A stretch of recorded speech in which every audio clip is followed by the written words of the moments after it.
ॲग्रोव्हिजन foundation आयोजित कृषी प्रदर्शन आणि या ठिकाणी आयोजित कापूस कार्यशाळेमध्ये उपस्थित मंचावरील CICRचे माझे सहकारी डॉक्टर विनीता मॅडम, त्यासोबतच डॉक्टर रामकृष्ण सर, GTCचे प्रभारी डॉक्टर पांड्यान सर, बाळकृष्ण जडे सर ज्यांचं लेक्चर आत्ताच आपण ऐकलं, त्यासोबतच गोविंदजी वैराळे सर CTCDRAच्या माध्यमातून हा जो कार्यशाळेचं आयोजन या ठिकाणी झालेलं आहे, आणि सभागृहामध्ये उपस्थित सर्व कापूस उत्पादक शेतकरी बंधू आणि भगिनींनो, आताच आपण आधीच्या ज्या दोन वक्ते होते त्यांच्याकडनं आपण ऐकलं की कापूस लागवडीच्या वेगवेगळ्या पद्धती कोरडवाहू आणि बागायती भागामध्ये आणि त्यासाठी जास्तीत जास्त कापूस उत्पादन घेण्यासाठी आपण कशा पद्धतीनं कापूस पिकाचं व्यवस्थापन केलं पाहिजे, ज्यामध्ये प्रामुख्यानं भर होता लागवडीचं अंतर असेल, अन्नद्रव्य व्यवस्थापन असेल, खत व्यवस्थापन आणि पाणी व्यवस्थापन. परंतु त्यानंतरचा सगळ्यात महत्त्वाचा टप्पा म्हणजे कापूस पिकातील कीड नियंत्रण, म्हणजेच पीक संरक्षणाच्या दृष्टीनं काय महत्त्वाच्या गोष्टी आहेत. आणि जास्त आपल्याला खोलात जायचं नाही, जास्त वेळ पण आपल्याकडे नाही आहे, परंतु या ठिकाणी मी आता सध्या मागच्या 4 वर्षापासून कापूस उत्पादक पट्ट्यामध्ये जी समस्या आपल्याला भेडसावते ती म्हणजे गुलाबी बोंडअळीची. आणि त्या गुलाबी बोंडअळीचं नेमकं पुनरागमन बीटी कापसाच्या लागवडीनंतर सुद्धा का झालं, त्याच्या काही गोष्टींची खोलात कारणमीमांसा आपण करू. आणि 3 बोंडअळ्यांपैकी एकच बोंडअळी आपल्याला सध्या नुकसान का करते त्याची जर थोडीशी आपल्याला शास्त्रीय कारणमीमांसा कळाली, माहिती कळाली, तर नक्कीच व्यवस्थापनाच्या दृष्टीनं आपल्याला त्या ठिकाणी फायदा होणार आहे.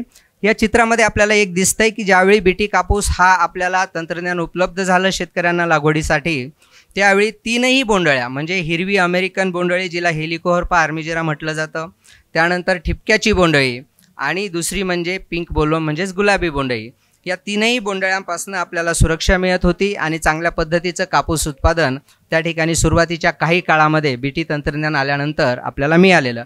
परंतु आता जर बघितलं तर हा शेवटचा फोटोला मी लाल रंगाची फुली मारलेली आहे. अर्थातच या ठिकाणी गुलाबी बोंडअळीच्या बाबतीत काहीतरी बिनसलं आणि त्याचं आपल्याला प्रत्यय ह्या जागोजागी आला. जवळपास संपूर्ण कापूस उत्पादक पट्ट्यामध्ये केलेला सर्वे आपल्याला सांगून गेला की ही अळी आता मोठ्या प्रमाणात काय करते, प्रादुर्भाव करते. सध्या आपल्याला भारताच्या 3ही कापूस उत्पादक पट्ट्यामध्ये, ज्यामध्ये उत्तर भारत असेल, मध्य भारत असेल आणि दक्षिण भारत, 3ही पट्ट्यात ही कीड आपल्याला नुकसान करताना दिसते. मग त्याची कारणं काय, तर याच्यामध्ये काही कारणं आहेत. थोडक्यात आपण सांगतो की ही कीड आहे ही एकपिकभक्षी कीड आहे, जिला मोनोफॅगस पेस्ट असं म्हटलं जातं. म्हणजे कापसाव्यतिरिक्त निसर्गतः या किडीचा प्रादुर्भाव हा इतर पिकामध्ये दिसत नाही, गुलाबी बोंडअळीचा. परंतु तुलनेनं जर आपण विचार केला तर इतर ज्या 2 बोंडअळ्या आहेत, हिरवी अळी असेल किंवा ठिपक्याची अळी असेल, या 2 बोंडअळ्यांना पर्यायी खाद्य उपलब्ध आहे पर्यावरणामध्ये. जसं की हरभरा म्हणजे चना रब्बीमध्ये घेतला जातो, खरीपात घेतली जाणारी तूर असेल, मका असेल, टोमॅटोसारखी भाजीपाला पिकं असतील, या सर्व पिकांवर गुजराण करणारी ही हिरवी अळी आहे, ज्यामुळे तिला बीटीवर किंवा बीटी कापसामध्ये जे काही विष असतं कीटनाशी त्यावर भक्षण करण्याची गरज नाही, तिच्यावर जबरदस्ती नाही. त्याच पद्धतीनं ठिपक्याची बोंडअळीला पर्यायी खाद्य म्हणजे भेंडी आहे, की जी भेंडीचं फळ पोखरणारी अळी म्हणून प्रसिद्ध आहे. तर अशा वेळी काय होतं की पर्यायी उपलब्ध असल्यामुळे या 2ही अळ्यांवर कुठलाही दबाव नाही. परंतु गुलाबी बोंडअळीवर मात्र जगण्याच्या स्पर्धेमध्ये जगायचं असेल तर तिला कालांतराने प्रतिकारक्षम व्हावं लागलं. ही काही एकदम प्रतिकारक्षम झाली का, नाही झाली. 2002ला BG1 आलं, 2006ला BG2 आलं, 10-12पासून हळूहळू रिपोर्ट यायला लागले, 15पासून मात्र अतिशय मोठ्या प्रमाणामध्ये उद्रेक झाला. म्हणजेच काय, कालांतरानं जगण्याच्या स्पर्धेमध्ये हळूहळू तिच्यावर जो आलेला दबाव होता त्यानं तिने प्रतिकार क्षमता विकसित केली आणि ती आता विष पचवायला लागली. मग याच्यामध्ये बाकी गोष्टींवर मी सांगत नाही जास्त, परंतु तिन्हीमध्ये भक्षण करण्याच्या पद्धती जी आहे त्यामध्ये फरक आहे. पहिल्या 2 बोंडअळ्या ज्या आहेत त्या अर्ध अंग आपलं बोंडामध्ये टाकतात, अर्ध शरीर बाहेर असतं. परंतु गुलाबी बोंडअळी मात्र पूर्णतः बोंडात घुसते. बोंड फोडल्याशिवाय तुम्हाला ती दिसू शकत नाही. जर ती बोंड फोडल्याशिवाय दिसू शकत नाही म्हणजे वेळेत निदान होत नाही, वेळेत प्रादुर्भाव कळत नाही, तुम्ही वेळेत उपाययोजना करू शकत नाही. परंतु या 2 अळ्यांच्या बाबतीत काय होतं, डोळ्याने प्रादुर्भाव दिसतो, वेळेत उपाययोजना करता येतात, फवारलेलं औषध प्रत्यक्ष शरीराच्या संपर्कात येऊ शकतं. परंतु गुलाबी बोंडअळीच्या बाबतीत तसं नाही. अळी बोंडामध्ये घुसल्यानंतर बाहेरून ते द्रावणामध्ये जरी बुडून ठेवलं तासनतास बोंड, तरी त्याच्यामध्ये काही अळीपर्यंत जाण्याची शक्यता फार कमी असते. अशा वेळी तिचं नियंत्रण जे रासायनिक पद्धतीनं ते सुद्धा आपल्याला त्या ठिकाणी मर्यादा येतात. अशामुळे आपल्याला काही गोष्टी या ठिकाणी लक्षात घ्याव्या लागतील. अर्थातच ही कीड भारत आणि पाकिस्तान या पट्ट्यातच उगम आहे तिचा, ती काही बाहेरून आलेली नाही. त्यामुळे ही आपल्याला इथे राहणारच आहे, तिच्यासोबतच राहायचं आहे. निसर्गाचा नियम आहे जीवो जीवस्य जीवनम, जगा आणि जगू द्या.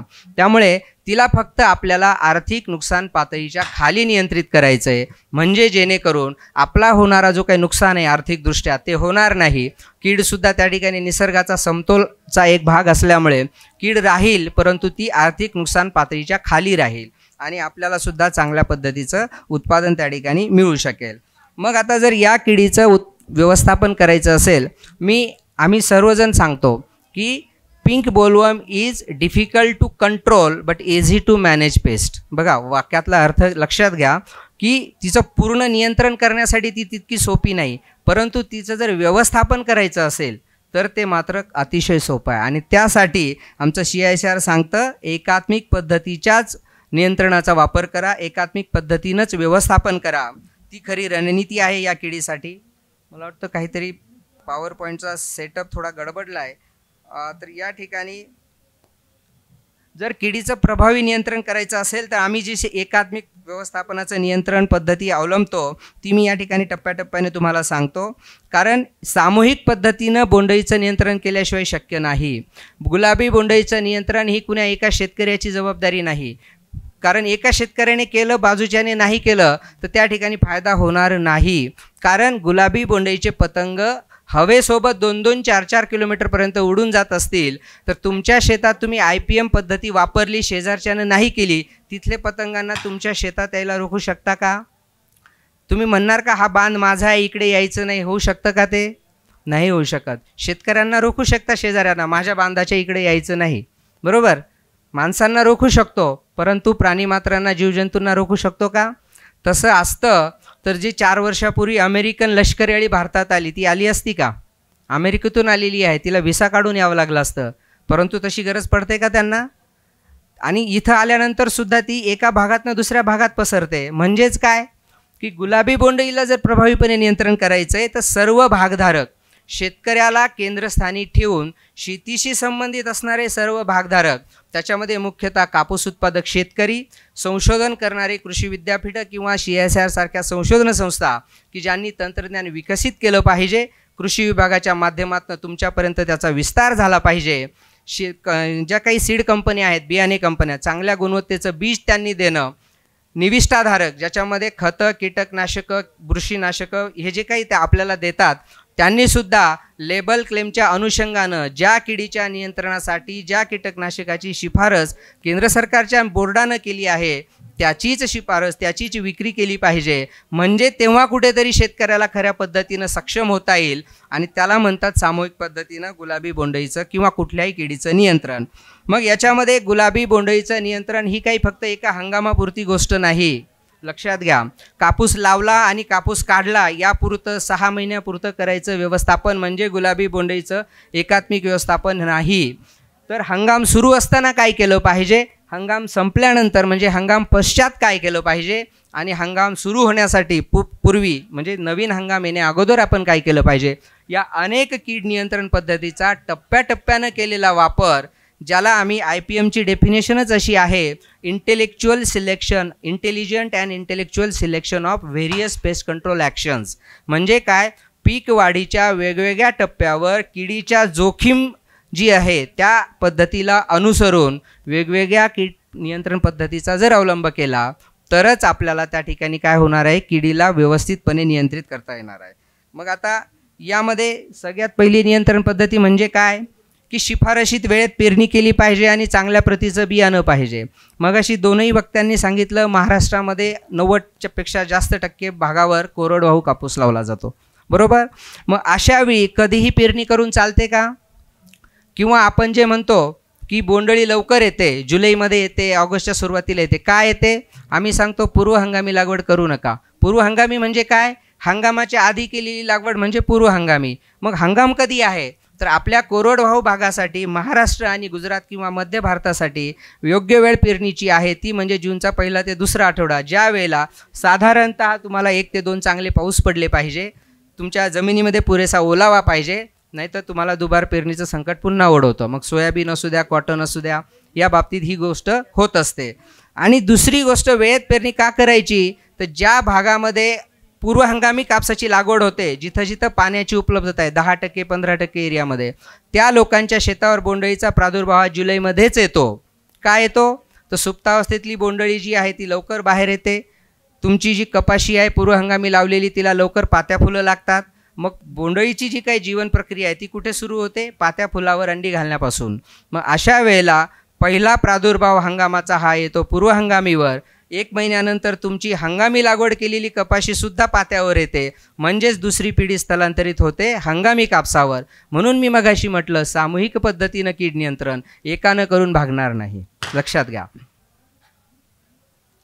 त्याच्यानंतर गुलाबी बोंडअळीच्या बाबतीत विचार केला तर बरेचसे शेतकरी पहिल्या 40-45 दिवसापर्यंत 2-3 फवारण्या मारून मोकळे झालेले असतात. लक्षात घ्या, गुलाबी बोंडअळी ही खऱ्या अर्थानं बोंडअळी आहे, ट्रू बोलवर्म ऑफ कॉटन. कशामुळे, बाकीच्या 2 ज्या बोंडअळ्या आहेत त्या सुरुवातीला अंड्यातनं बाहेर पडल्या बाल्यावस्था ह्या कधीच बोंडावर जात नाही, लक्षात घ्या. हेलिकोवर्पा असेल, हिरवी अळी किंवा ठिपक्याची अळी, अंड्यातनं बाहेर पडलेल्या ज्या बाल्यावस्था आहेत, सुरुवातीची कोवळी पालवी खातील किंवा शेंड्याकडचा कोळ्या फांद्या पोखरतील आणि त्याच्यामुळे त्याचं ड्रुपिंग सिम्पटम असेल किंवा पानामध्ये त्या ठिकाणी होणारा प्रादुर्भाव असेल. आणि मग पूर्ण वाढ झालेली 3ऱ्या अवस्थेतील, ज्याला इन्स्टार म्हणतो आम्ही इन्सेक्टमध्ये, त्या 3ऱ्या अवस्थेतील अळीच बोंडामध्ये येते, हेलिकोवर्पा आणि स्पॉटेड बोलवर्मची. परंतु गुलाबी बोंडअळीच्या बाबतीत तसं नाही. अंड्यातनं बाहेर पडल्या ती एकतर पात्या, फुलं किंवा बोंड. आता तुम्हाला माहिती आहे, पात्याचंच फूल बनतं आणि फुलाचीच पुढे बोंड बनतं. त्याच्यामुळे बोंडाशी संबंधित भागावरच गुलाबी बोंडअळी येते, ती इतर पानं, फांद्या, खोड, मूळ कुठेही जात नाही. म्हणून ती खऱ्या अर्थाने ट्रू बोलवर्म आहे कॉटनची, एवढं लक्षात घ्या. मग असं असताना तुमच्या कपाशीला लागवडीनंतर 40 दिवसाच्या आत पात्या येतच नाही. 40 ते 45 दिवसात साधारणतः वातावरणानुसार कमी जास्त होऊ शकेल, 38 दिवस होतील, पण जास्त एकदमच 30 आणि 32 दिवसात येणार नाही. मग अशा वेळेला आपल्याला विनाकारण आधीच फवारणी करण्याची गरज आहे का पहिल्या 40 दिवसापर्यंत? म्हणून पहिली नियंत्रण पद्धती CISR काय सांगतं की पहिल्या 60 दिवसापर्यंत मोठी फुली मारून ठेवायची आपल्या मनामध्ये, कुठल्याही रासायनिक कीटकनाशकांची फवारणी करायची नाही, कुठल्याही रासायनिक. त्याचं मी कारण आणखी सांगेल. 2 कारणं आहेत. एक तर कंपनी BT बियाणं देते, त्याला गावचो किंवा थिओमेथोक्झाम सारख्या कीटकनाशकाची बीज प्रक्रिया करून देते. कशासाठी? पहिल्या 30 ते 35 दिवसापर्यंत होणारा जो रसशोषक किडींचा प्रादुर्भाव आहे त्याला अटकाव करण्यासाठी. म्हणजे तुम्हाला रसशोषक किडींची काळजी 30-35 दिवसापर्यंत करायची गरज आहे का? नाही. पात्या लागत नाही म्हणजे गुलाबी बोंडअळीची काळजी करायची गरज आहे का 40 दिवसापर्यंत? बिलकुल नाही. आणि अमेरिकन बोंडअळी असेल किंवा ठिपक्याची बोंडअळी असेल, ह्या सध्या तरी BT कापसावर येत नाही, कारण 90 आणि 10च्या प्रपोर्शनमध्ये आपल्याला त्या ठिकाणी गैर-बीटीचं बियाणं मिक्स करून दिलं जातं BT सोबत. आपण आधी लावत नव्हतो वेगळं दिल्यामुळे. मग अशावेळी तिथं ती हिरव्या अळीची आणि ठिपक्याच्या अळीची सुद्धा काळजी त्या ठिकाणी घेतली जाते. त्यामुळे सध्या तरी लगेच आपल्याला त्या अळ्यांसाठी फवारणीची गरज पडणार नाही. मग असं असताना पहिल्यांदा कधी काय करायचं गुलाबी बोंडअळीच्या दृष्टीनं, तर पीक 45 दिवसाचं झाल्यानंतर एकरी 2 कामगंध जर सापळे लावले तर त्याने काय होणार आहे, किडीच्या प्रादुर्भावाचं वेळेत निदान होण्यासाठी मदत होईल. आता याच्यामध्ये बरेचशी लोक गल्लत करतात, आम्ही सापळे लावले परंतु शेतामध्ये तरी पतंग फिरताना दिसतात, बोंडामध्ये अळी दिसते. लक्षात घ्या, 2 सापळे लावून गुलाबी बोंडअळीचं नियंत्रण होणार नाही. आम्ही नियंत्रणासाठी 2 कामगंध सापळे लावायला सांगत नाही. जर नियंत्रणासाठी सापळे लावायचे तर एकरी किमान 10 ते 20 पेक्षा जास्त संख्या असावी लागते, ज्याला मास ट्रॅपिंग असं म्हणतो, सामूहिक पद्धतीनं पतंगांचं नियंत्रण करणे. परंतु इथे फक्त निदान करण्यासाठी, म्हणजे काय, 5 प्रश्नांना उत्तरं मिळतील तुम्हाला याच्यामुळे. कोणती 5 प्रश्न? शेतात कीड आहे की नाही आहे, आहे तर मग किती प्रमाणात आहे, किती प्रमाणात आहे मग फवारणीची गरज आहे की नाही आहे, आणि फवारायचं आहे तर मग काय फवारायचं, कधी फवारायचं, कोणतं कीटकनाशक फवारायचं. किती प्रश्नांची उत्तरे मिळाली? 5 प्रश्न. कारण 7 ते 8 पतंग प्रति सापळा प्रति दिवस, असं सलग 2 ते 3 दिवस जर तुम्हाला कामगंध सापळ्यामध्ये सापडलं, त्याला आर्थिक नुकसान पातळीचा स्तर असं म्हणतो. त्यानंतर जी काही अळ्यांची संख्या शेतात असणार आहे ती मात्र तुम्हाला आर्थिक फटका देऊ शकते. म्हणून असे पतंग दिसल्यानंतर 2 ते 3 दिवसाच्या आत, 4 दिवसाच्या आत आपल्याला फवारणी करणं गरजेचं असतं. कोणती फवारणी करायची ती मी पुढे सांगेल. परंतु सापळ्यातनं काय होतंय, फक्त निदान होतंय. मला फक्त साधं उदाहरण तुम्हाला द्यायचं आहे आपल्या आयुष्यामधलं. जर आपल्याला एखाद्या वेळेला डॉक्टरनी सांगितलं की तुम्हाला ब्लड शुगर असण्याची शक्यता आहे, तर तुम्हाला ब्लड टेस्ट केली, तर ब्लड टेस्ट केली म्हणजे तुमचं डायबेटिक क्युअर होतं का? ही सुद्धा तुमची ब्लड टेस्ट आहे. ब्लड टेस्ट काय सांगते? शुगर आहे की नाही आहे, आहे तर किती आहे, मग कोणते उपचार करायचे, कधी करायचे, काय करायचे, हे तेच आहे. म्हणजे ही तुमची ब्लड टेस्ट आहे शेतातली गुलाबी बोंडअळीसाठीची. कीड आहे की नाही आहे, किती आहे, कधी फवारायचं, काय फवारायचं, कसं फवारायचं, याची उत्तरं घेण्यासाठी 2 सापळे वापरायचे. बरेचदा शेतकरी कन्फ्यूज असतात की आम्ही सापळे लावले तरी कीड आहे. सापळे लावून फक्त भागणार नाही, 2 सापळे लावून. मग हे जीवनचक्र थोडक्यात समजावून याच्यासाठी घ्यायचं आहे की पतंग सापळ्यामध्ये अडकायला लागल्यानंतर 4 दिवसाच्या आत फवारणी घ्यायची असं मी म्हटलं. त्याचं लॉजिक असं आहे की पतंग बाहेर पडल्यानंतर 1 ते 2 दिवस लागतात नर मादीचं मिलन होण्यासाठी, आणि त्यानंतर जी अंडी घातली ती अंडी साधारण तापमानाला 4 ते 6 दिवस घेतात बाहेर पडण्यासाठी, अळ्या अंडी उबवण होऊन. एकूण दिवस किती झाले? 1 आठवडा, 7 ते 8 दिवसाचा. मग त्यानंतर बाहेर पडलेली जी बाल्यावस्थेतली अळी ती लगेच पात्या, फुलं किंवा बोंडात जाते. मग अशा वेळेला ती किती वेळात जाते? 4 ते 5 तासाच्या आत, दिवसात नाही, 4 ते 5 तासांच्या आत, कारण ती जास्त वेळ उपाशी राहू शकत नाही, नाहीतर त्याची मॉर्टॅलिटी किंवा मृत्यू होऊ शकतो. मग अशा वेळेला हा सगळ्या कालावधीचा विचार करता कामगंध सापळ्यामध्ये पतंग अडकायला लागल्यानंतर 7 ते 8 संख्या गाठल्यानंतर 8 दिवस कालावधी आपल्या हातात आहे, परंतु आम्ही सांगतो 4-5 दिवसाच्या आतच तयारी करा. कारण बऱ्याचदा तुमच्याकडे पैसे असतीलच असं नाही, दुकानदारातनं ते औषध उपलब्ध असेल की नाही माहीत नाही जवळच्या बाजारपेठेत, किंवा तुमच्याकडे इतर कामं असतील, थोडं मागे पुढे होऊ शकतं. म्हणून 4 ते 5 दिवसाच्या आत जर फवारणी आपण केली तर अळीला आपल्याला बोंडाच्या आत जाण्याच्या आधीच रोखायचं आहे. म्हणजे अंडी अवस्थेत जी कीटकनाशके या अवस्थेत फवारायला सांगतो त्या सगळ्यामध्ये अंडीनाशक गुणधर्म आहेत. प्रोफेनोफॉस तुम्हाला माहिती आहे, क्लोरपायरिफॉस तुम्हाला माहिती आहे, क्विनॉल्फॉस असेल, इंडोक्झाकार्प असेल, यामध्ये अंडीनाशक गुणधर्म असणारी ही कीटकनाशकं आहे. म्हणून अंडी अवस्थेतच नायनाट करायचं आहे बघा, म्हणजे पुढचं संकट ॲटोमॅटिक टळणार आहे. अळी बोंडात घुसली तर मग नंतर काहीही आपल्याला करता येत नाही. त्याच्यानंतर 45 दिवसाच्या दरम्यान पहिली प्रतिबंधात्मक फवारणी निंबोळी अर्क किंवा निमतेलाची जर घेतली तर 30-40 दिवसानंतर रसशोषक किडीचा जो बीज प्रक्रियेचा प्रभाव आहे तो कमी झालेला असतो. म्हणजे हळूहळू रसशोषक किडी वर डोकं काढायला लागतात. आणि 40-45 दिवसाच्या दरम्यान पात्या लागल्यामुळं बोंडळीचे पतंगसुद्धा अंडी घालायला लागू शकतात. मग या कडवट वासाने काय होतं?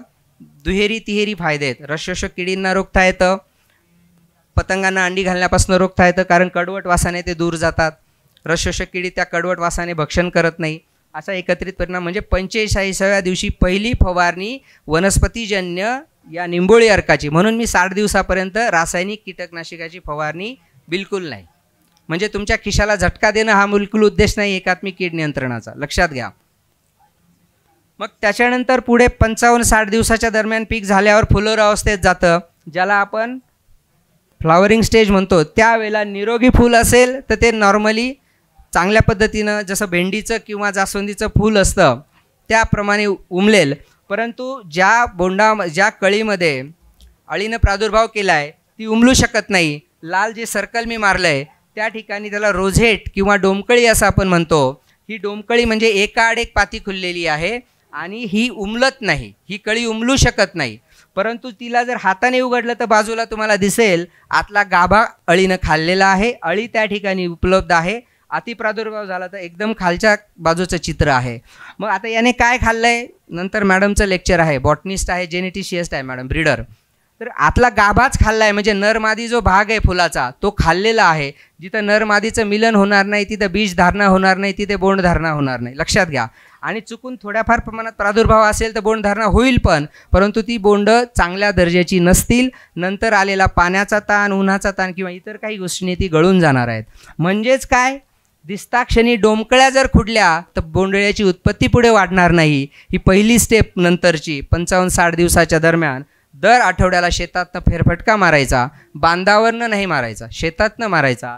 दिसणाऱ्या डोमकळ्या तोडायच्या, त्या अळीसहित नष्ट करायच्या, लक्षात घ्या. नुसत्या डोमकळ्या तोडून खाली टाकल्या तर त्याच्यात अळी पूर्ण करेल जीवनक्रम आणि एक मादी 200 अंडी घालते, 100 ते 200. त्याच्यातनं जर 50% जरी अळ्या आल्या तरी पुढे 50 ते 100 अळ्या तुमच्या शेतात प्रादुर्भाव करणार आहेत, हे लक्षात घ्या. आणि वेळोवेळी ॲग्रोवनमधनं आमच्या सर्व शास्त्रज्ञांचे आर्टिकल येत असतात कापसाच्या विविध गोष्टींबाबत, व्यवस्थापनाबाबत. तुम्ही त्याचाही आधार घेऊ शकता. त्यानंतर पुढे तुम्ही 70-80 दिवसाची कपाशी झाल्यावर बोंडामध्ये त्याचं रूपांतर होत असतं. मग आता एक लक्षात घ्या, बोंड फोडल्याशिवाय गुलाबी बोंडही दिसते का? बिलकुल दिसत नाही आहे. परंतु फोडल्यानंतर मात्र जे पद्धतीचं नुकसान झालं आहे, ते नुकसान तुमचं किती औषधं मारली तर ते भरून येणार आहे का? ते भरून येणार नाही. म्हणून बोंडाच्या आत जाण्याच्या अगोदर, परंतु या अवस्थेत सुद्धा जर आपण शेताचा फेरफटका मारला, ही तर नंतरची गोष्ट आहे, वेचणीच्या वेळेला ही अशी परिस्थिती येते. याच्यामध्ये लोक्यूल म्हणतो आपण, बोंडामध्ये असणारा जो कप्पा आहे, एका कप्प्याला लोक्यूल म्हटलं जातं. या लोक्यूलमधली जी प्रादुर्भावाची तीव्रता आहे, सुरुवातीला एकच लोक्यूल डॅमेज, नंतर पुढे दुसरा लोक्यूल, नंतर 3 लोक्यूल, नंतर 4ही लोक्यूल खराब होतात. म्हणजे काय? याच्यात उत्तर दडलेलं आहे एका प्रश्नाचं, फरदड का घ्यायची नाही, वेळेत हंगाम का संपवायचा? तर मध्यापासून सुरू झालेला हा प्रादुर्भाव टप्प्याटप्प्याने जसजसा हंगाम लांबेल तसतसा हा प्रादुर्भाव वाढत जातो, त्याची तीव्रता वाढत जाते. आणि म्हणून आपण गुलाबी बोंडअळीचं व्यवस्थापनासाठी फरदड घेणं टाळा, हा एक महत्त्वाचा भाग आहे आपल्या व्यवस्थापनामधला. मग बोंडाच्या आधारे सुद्धा आपल्याला आर्थिक नुकसान पातळी काढता येते. मगाशी मी पतंगांच्या आधारे सांगितली, 7 ते 8 पतंग. या ठिकाणी बोंडाच्या आधारे कशी काढतो आपण? तर एका एकरामधनं अनिश्चित स्वरूपात 10 ते 20 बोंड तोडायची. एका झाडाचं एकच बोंड घ्यायचं, विखुरलेल्या स्वरूपात सर्व शेत कव्हर होईल अशी काळजी घ्यायची. आणि त्यासोबतच आपल्याला शेताच्या बाजूचे जे काही चारही बाजू आहे त्याचे 2-2 ओळी सोडून द्यायच्या, म्हणजे बॉर्डर इफेक्ट आपल्याला टाळता येतो. अशा पद्धतीनं 10 ते 20 बोंड काढायची, ती फोडून बघायची. आणि त्या फोडलेल्या बोंडात 10 पैकी 1 किंवा 20 पैकी 2 म्हणजे 100 पैकी 10% टक्केवारीमध्ये त्याला कन्वर्ट करायचं. जर 10% प्रादुर्भाव असेल हिरव्या बोंडामध्ये, त्यामध्ये एकतर प्रादुर्भावग्रस्त बोंड आहे किंवा अळीसहित तुम्हाला त्या ठिकाणी बोंड दिसतंय, तर अशा वेळी आपल्याला शिफारस केलेल्या कीटकनाशकांची त्या ठिकाणी आपल्याला फवारणी घ्यायची. आता मी मगापासून फवारणी बोललो, परंतु अगदी शेवटी मी फवारणीचं शेड्यूल तुमच्यासमोर आणलंय. आणि हे शेड्यूल जे आहे याच्यामध्ये स्लाईडमध्ये बसलेलं नाही बहुतेक प्रोजेक्शनमध्ये, परंतु 0 ते 45 दिवस मी हिरव्या रंगामध्ये दाखवलं, फवारणीची गरज नाही. म्हणजे तुमचं कापूस पीक काय आहे? धोक्यामध्ये नाही, एकदम धोकेविरहित आहे, कारण बोंडअळी येणारच नाही तोपर्यंत. परंतु 45 ते 60 दिवसात मी हिरव्या रंगाला पोपटी रंगामध्ये का आणला? तर हलकी जोखीम वाढलेली आहे, पात्या लागण्याची अवस्था आहे. म्हणून त्यावेळी आपण निंबोळी अर्काची फवारणी किंवा नीमतेलाची फवारणी सजेस्ट करतो. त्याच्यानंतर 60 ते 90 दिवसादरम्यान तुमची फुलोरा ते बोंडे लागण्याची अवस्था आहे, मध्यम जोखीम आहे गुलाबी बोंडअळीच्या प्रादुर्भावाची, म्हणून त्याला आपण निळ्या रंगामध्ये दाखवलं. निळा रंग का? हे सर्व रंग कीटकनाशक किंवा बुरशीनाशकाच्या बॉटलवर जी काही तीव्रता असते ना औषधाची, त्याच्याशी मिळते जुळते आहेत. म्हणजे अतिविषारी, विषारी, मध्यम विषारी आणि कमी विषारी, त्याच पद्धतीनं हे आहे. हिरव्या रंगाचं औषध म्हणजे काय असतं? कमी विषारी, ज्याच्यावर निंबोळी अर्क वगैरेवर असतं हिरवा रंग. आणि याच्यामध्ये खाली लाल रंग पण आहे, परंतु तो प्रोजेक्शनमध्ये अनफॉर्च्युनेटली दिसत नाही आहे. तर 90 ते 120 दिवसाचं कापूस झालं तर ते बोंडे लागन, ते बोंडे परिपक्व म्हणजे बोल मॅच्युरेशन स्टेज असते, अशा वेळेला धोका हा जास्त असतो. म्हणून पिवळ्या रंगाचा आपण त्या ठिकाणी निर्देश दिलेला आहे. आणि त्यावेळी कोणती कीटकनाशकं वापरायची ती पण त्या ठिकाणी दिली. आता मला या ठिकाणी ते दाखवता येईना, याच्यामधून प्रोजेक्शन लॅपटॉपऐवजी तिथून व्हायला पाहिजे होतं. तुम्हाला लाल रंगाचा जो आहे 120 दिवसापासून पुढे, म्हणजे पहिल्या वेचणीची बोंडं हलकी उमलायला लागतात पहिल्या वेळची, आणि दुसऱ्या याची बोंडं ही तयार होण्याच्या अवस्थेत असतात, म्हणजे ओव्हरलॅपिंग. म्हणजे एक जनरेशन पूर्ण जर झाली तर दुसरी बोंडळीची जी पिढी आहे ती तयार होण्याची. म्हणून लाल रंग म्हणजे अतिप्रादुर्भावाचा धोका आहे. अशा वेळेला सिंथेटिक पायरेथ्रॉइड म्हणजे तो एक ग्रुप आहे ज्याला आपण सायपरमेथ्रिन म्हणतो, लॅम्बडासायलोथ्रिन, फेनोलेरिक अशा कीटकनाशकांची फवारणी त्यावेळी आहे. परंतु दुसरी जी महत्त्वाची अट मी सांगतो, जशी पहिली अट आहे 60 दिवसापर्यंत नो टू केमिकल, तशीच 120 दिवसाच्या आतपर्यंत नो टू सिंथेटिक पायरेथ्रॉइड्स. म्हणजे काय? फेनोलरेट, सायपरमेथ्रिन, लॅम्बडासायलोथ्रिन, बीटासायक्लोथ्रिन, अलेथ्रिन या गटातील कुठल्याही कीटकनाशकाची फवारणी 120 दिवसाच्या आत नाही करायची. ती जर केली तर रसशोषक किडींपैकी पांढरी माशी असेल, तुमची मावा असेल, तुडतुडे असेल, थ्रिप्स असेल, या किडींची डोकेदुखी जास्त वाढेल विनाकारण. आणि गुलाबी बोंडळीत सुद्धा जास्त प्रमाणात प्रादुर्भाव झाला पायरेथ्रॉइडचा फवारणी तर प्रतिकारक्षमता विकसित होते. म्हणून या गोष्टी आपण महत्त्वाच्या लक्षात घेतल्या पाहिजेत. त्याच्यानंतर अर्थातच ही अत्यंत महत्त्वाची गोष्ट आहे की बऱ्याचदा शेतकऱ्यांच्या आवडीचा विषय असतो. एकापेक्षा जास्त कीटकनाशकं एका पंपामध्ये मिसळून फवारायचे. परंतु त्याने काय होणार असतं? किती लोक या ठिकाणी यवतमाळ जिल्ह्यातून आलेत? कुणी आले का? ही गोष्ट तुम्हाला आठवते कुठली आहे? 2017-18च्या वेळेला झालेली गोष्ट आहे. पूर्ण महाराष्ट्रातच नाही, अगदी मंत्रालयापर्यंत ही गोष्ट गाजली होती की शेतकऱ्यांना अनवधानानं झालेल्या विषबाधा. तर आम्ही का सांगतो? ही अत्यंत छोटा मुद्दा आहे, बऱ्याचदा आपण त्याला तितकंसं महत्त्व देत नाही. परंतु कीटकनाशकांचा एकापेक्षा जास्त प्रमाणात जर मिश्रण केलं तर त्याने काय होतं? विषबाधा होत असते. आणि ती फक्त शेतकऱ्यालाच होते असं काही नाही, पिकाला विषबाधा होते. फक्त पीक ज्या भाषेत बोलतं ते तुम्हाला समजलं पाहिजे. ते कोणत्या भाषेत बोलतं? कोणत्या भाषेत बोलतं पीक तुमचं विषबाधा झाल्यावर? पाते गळेल, रडणार थोडी आहे ते, आवाज नाही येणार. आपण सगळेच काही जगदीशचंद्र बोस नाही आहोत की झाडं रडल्याचा आवाज येईल. परंतु पातीगळ होणार आहे अतिविषबाधा झाली तर. त्या ठिकाणी बोंडगळ होईल, झाड सुकेल, वाळून, कधी कधी विल्टिंग होईल. बाकी गोष्टींचा जर त्या ठिकाणी एकत्र झालं तर, संयोग जुळून आला तर, अशा वेळी ती भाषा त्या शेतकऱ्यालाच कळेल की माझ्या पिकाला काय झाले. फक्त समजलं पाहिजे कशामुळे झालंय ते. म्हणून आम्ही काय सांगतो, मगाशी मी बोललो, एक सामूहिक पद्धतीने गुलाबी बोंडअळीचं नियंत्रण म्हणजे फक्त एकट्या शेतकऱ्याची जबाबदारी नाही. पुन्हा लक्षात घ्या, सगळ्या भागधारकांची जबाबदारी आहे. इनपुट डीलर्स असतील, जे कीटकनाशक विक्रेते असतील, त्यांनी शासनानं जे अप्रूव्ह केलेले लेबल क्लेम इन्सेक्टिसाईड आहेत तेच दिले पाहिजेत. तुम्ही सुद्धा त्याचाच आग्रह धरला पाहिजे. लक्षात घ्या, जे नावं आम्ही इथं दिली ती कुठलीही अप्रूव्ह लिस्टच्या व्यतिरिक्त नाहीत. मग लेबल क्लेम म्हणजे काय? 3 गोष्टी महत्त्वाच्या आहेत. कोणत्या पिकामध्ये वापरायचं, कोणत्या किडीच्या नियंत्रणासाठी वापरायचं आणि किती प्रमाणामध्ये, म्हणजे किती डोसमध्ये वापरायचं. या तिन्ही गोष्टीचा जोपर्यंत तंतोतंत पालन होत नाही तोपर्यंत लेबल क्लेमचं पालन होत नाही. आणि लेबल क्लेम जर फॉलो नाही केला तर काय होऊ शकतं? त्याचं जितं जागतं उदाहरण हे आहे. त्या बाजूला इन्सेक्टिसाईड दिसतंय का? काय नाव आहे त्याचं? आपल्या हॉलमध्ये मध्ये मध्ये फिरतायत ते पोलीस नाही आहेत ते. हे कोणतं कीटकनाशक आहे? फिप्रोनिल अधिक इमिडॉक्लोप्रिड यांचं मिश्र रेडी टू यूज इन्सेक्टिसाईड आहे. त्या इन्सेक्टिसाईडचा दोष नाही आहे त्यामध्ये, कारण ते येलो रंगामध्ये आहे, विषारी गटामध्ये. आणि त्याच्या मागच्या बाजूचा जो लेबल आहे तो मी इथे एक्सपांड करून लिहिला आहे, इंग्लिश आणि हिंदीमध्ये आहे. काय लिहिले माहिती आहे त्याच्यामध्ये? की ऊसामध्ये लागणाऱ्या हुमणी अळीच्या नियंत्रणासाठी या कीटकनाशकाचा वापर करावा. आणि चेतावणी दिली, या पत्रिकेवर सांगितल्या व्यतिरिक्त कुठल्याही पिकामध्ये कुठल्याही किडीसाठी याचा वापर करू नये. मग आपण काय केलं तिथं यवतमाळमध्ये? कशामध्ये फवारलं? किंवा इतर आजूबाजूला वर्ध्यात पण झालं, चंद्रपूरमध्ये पण त्या गोष्टी झाल्या. कशामध्ये फवारलं हे कीटकनाशक? कापसावर फवारलं. आणि कापसावर आपण बोंडअळीसाठी फवारलं किंवा रसशोषक किडींसाठी. आणि त्याचा परिणाम काय झाला? मला सांगा, ज्या वेळेला तुम्हाला सर्दी होते डॉक्टर अंगाला चोळायला मलम देतो की औषध देतो घ्यायला? काय देतो आपल्याला डॉक्टर? औषध देतील ना, टॅबलेट्स वगैरे. सर्दी झाली असेल तर, अंगाला खरचटला असेल तर मलम लावाल की इतर काही उपचार कराल तुम्ही? अगदी तसंच आहे. कोणत्या किडीसाठी? सगळ्यात पहिला मुद्दा काय होता लेबल क्लेममध्ये? कोणत्या पिकात आणि कोणत्या किडीसाठी. मग कोणती कीड हे सगळ्यात महत्त्वाचं आहे. हुमणी अळी ऊसामधली मातीमध्ये असते, मातीमध्ये राहून मुळ्या खाते. तिच्या नियंत्रणासाठी ड्रेंचिंग करणं किंवा झाडाच्या मुळाजवळ आळवणी करणं गरजेचं आहे द्रावणाची. तुम्ही मात्र फवारणी केली बोंडअळीसाठी, कारण बोंडअळी तर काय मुळामध्ये येत नाही, तुम्ही फवारणार आहे ते. म्हणजेच काय? आजार हा होतो म्हशीला आणि उपचार होतो टोनग्याला. बरोबर? ही गोष्ट आपल्याकडनं बऱ्याचदा होते. कारण कीटकनाशकांची परिणामकारकता का मग बऱ्याचदा अशी होते?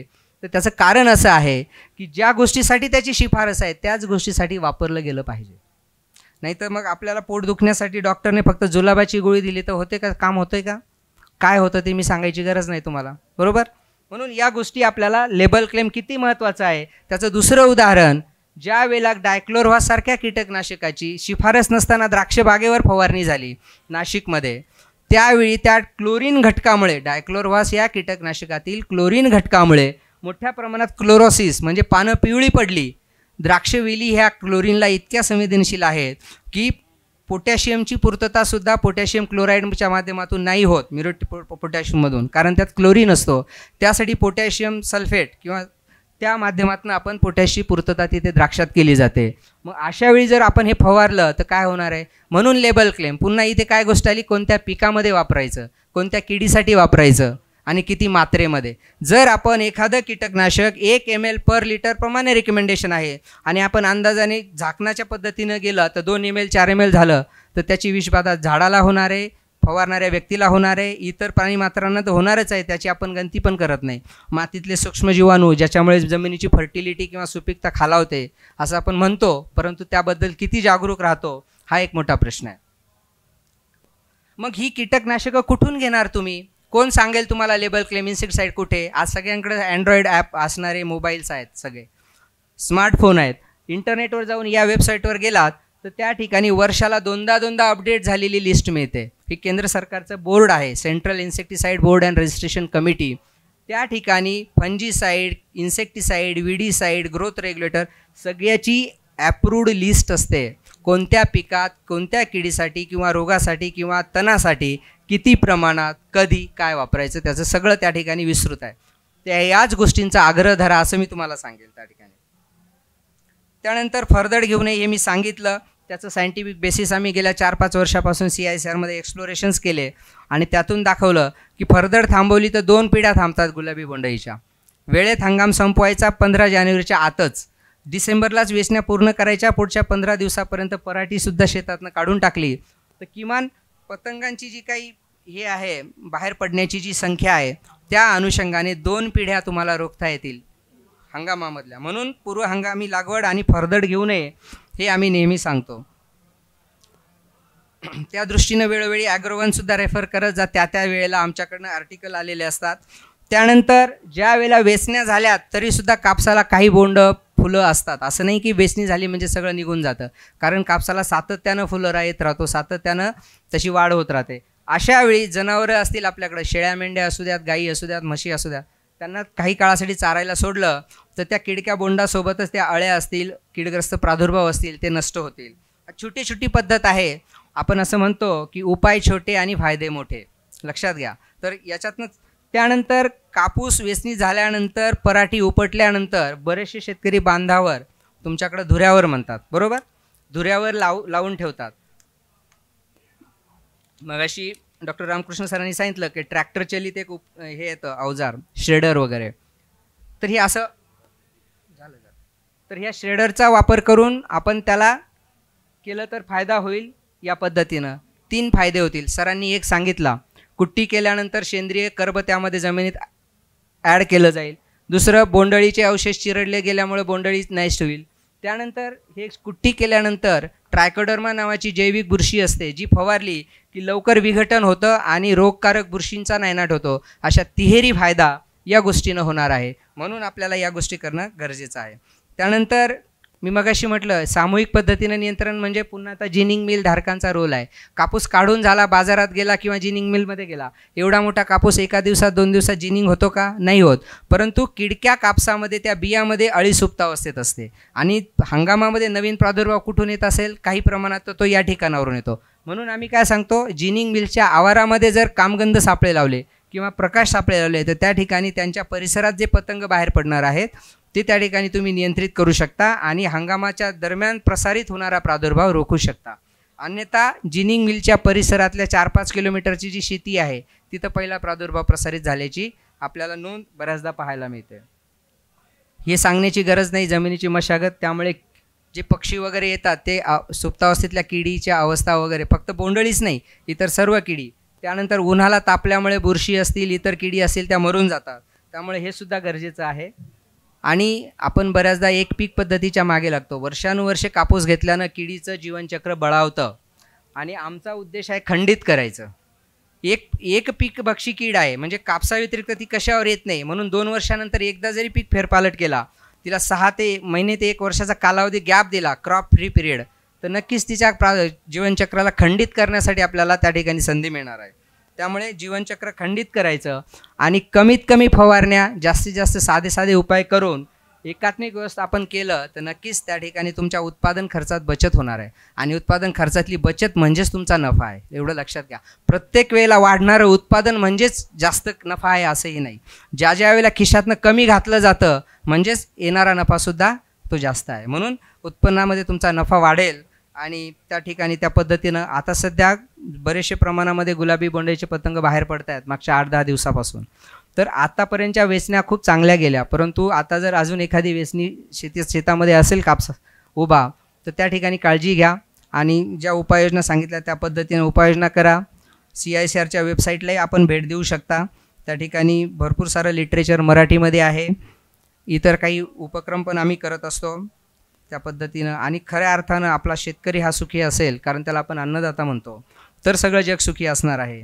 आणि मी या ठिकाणी अशी अपेक्षा करतो की येणारा हा जो अन्नदाता आहे, या ठिकाणचं ज्ञानार्जन घेऊन समाधानाने तो वापस जाईल, मागे जाईल आपल्या घरी. म्हणजे जातो माघारी हे अन्नदाता, तुझे ज्ञानवर्धन झाले आता, अशी ईश्वरचरणी प्रार्थना करतो. काल नुकतंच कार्तिकी एकादशी होती. पंढरीच्या पांडुरंगाला तसं साकडं घालतो की या ठिकाणी माझ्या शेतकऱ्याला हा येणारा जो हंगाम आहे त्यापण चांगलं उत्पादन मिळू दे. आणि कापसाचंच सांगेल असं काही नाही, येणारा रबी हंगामही तुम्हाला चांगला जावो आणि शेतकरी राजा कसा समृद्ध होईल अशीच प्रार्थना शेतकऱ्यांच्या वतीनं परमेश्वराकडे करतो. ॲग्रोव्हिजन फाउंडेशनला धन्यवाद देतो. त्यासोबतच CTCDRAच्या वैराळे सरांनाही धन्यवाद देतो की ज्यांनी या ठिकाणी आम्हाला बोलावलं, आपल्यासमोर 4 गोष्टी शेअर करण्याची, तुमच्यासोबत संवाद करण्याची संधी दिली. सगळ्याच गोष्टी आम्ही सांगतो त्याच सगळ्या बरोबर आहेत असंही नाही, परंतु संवादाच्या माध्यमातून देवाणघेवाण होत असते, ज्ञानार्जन होत असतं. आणि या उद्देशाने मी या ठिकाणी आहे. खूप समाधान वाटलं. हा हॉल पूर्ण भरलेला आहे. आपण एकचित्तानं गेल्या 2 तासापासून ऐकतायत. अजून 2 वक्त्यांची लेक्चर्स या ठिकाणी व्हायची आहेत, त्यामुळे मी या ठिकाणी माझी रजा घेतो. धन्यवाद.